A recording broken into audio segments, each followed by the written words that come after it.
spiritual family. It's Dr. Empath with our food for thought conversation and questions. I'm so excited to do this type of segment with you all to really help you guys elevate and talk about different topics that you may not want to talk about in certain settings, but feel like it would be awesome to kind of connect with individuals that just have a thought process like you, or could actually help you raise your vibration and raise some of your vibes to really understand certain things about life and this crazy world that we live in. And so today we are going to talk about who dictates your emotions. I mean, we think about things like anxiety, depression, frustration, all these different types of emotions that we have. But the funny part is we don't think about it as that's just a word. The word frustration, the word sadness, the word depression, the word anxiety, these are all words. But they're words based on a specific emotion. But my question for you is, who told you that that word is associated with the emotions that you have? It's interesting to think about it that way, right?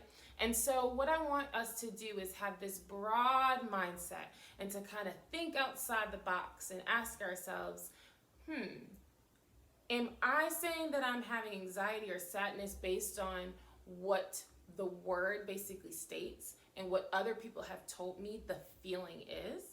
The reason why I ask this is because we tend to think about words and associate those things with emotions, but we never think about our emotions and deciding for ourselves what exactly are we feeling. So let's think about the word nauseous, right?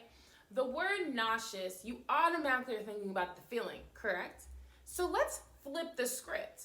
What is the feeling that you have when you're nauseous? The feeling is what comes first, right?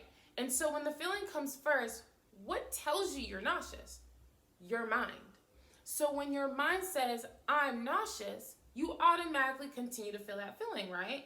Or you feel it more to the point where now maybe you think, I may throw up, right? And so when you say that, you start to feel a little bit more like you're going to throw up. Then you possibly throw up, right? So let's just take a step back and think about it. If you decided to not say, I'm feeling nauseous, and you decide to say, I'm feeling overwhelmed, just changing a word, you would start to associate that feeling to being overwhelmed and not nauseous. Because the reality is, the word nauseous, the word overwhelmed is just a word. You took a word and you took an emotion and you put them together. So I ask you, spiritual family, if I decided to take the word nauseous and throw it out the window and only deal with the emotion, could I possibly change that emotion to something else that has nothing to do with nausea? I think sometimes we decide how we feel based on our verbiage and our words. And as we all know, words are vibration, right? So I decided when I'm feeling a certain emotion, I'm going to decide to take the emotion in and figure out what it means for me. Although it doesn't always work for everyone else, for me, I've realized that when I decide to take in my emotions and allow them to just go through the motion, other things come up for me to realize, well, this is what triggered it. Or, I'm having this emotion because of this. I start to really figure out what the emotion is trying to tell me, or the feeling is trying to tell me, versus trying to tell it what it is.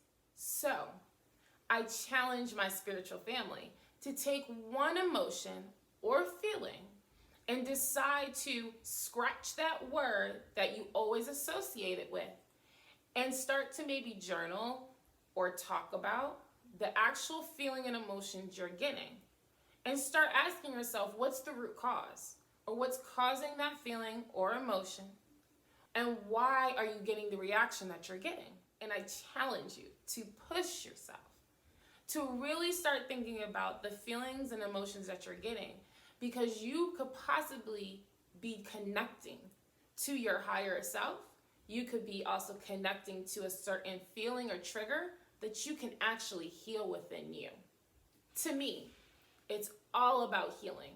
And the only way you can truly heal is by finding out your triggers and really digging deep into yourself. Let's stop allowing people to dictate and tell you the feelings that you're feeling, because your feeling is so different from mine, and my feeling is so different from yours. And so I challenge my spiritual family to start really learning about themselves and really pushing themselves to the limit of saying, I'm going to dictate myself what emotion that I may be feeling and how to help it grow or help it subside, due to realizing my triggers and what causes those specific feelings and emotions. So, my spiritual family, I am so excited to really understand all about you by you typing in your comments, questions, concerns, and giving me an insight on your own journey as you continue to do this cool little challenge. So, spiritual family, I'm so excited to hear all your comments. Please make sure you comment below. If you have any questions, concerns, please hit me up on my website. My website also has my email if you would like to just have more conversation, or if you would like to schedule a reading, or if you would like to schedule a healing. Please look me up. I love you all. Love and light always.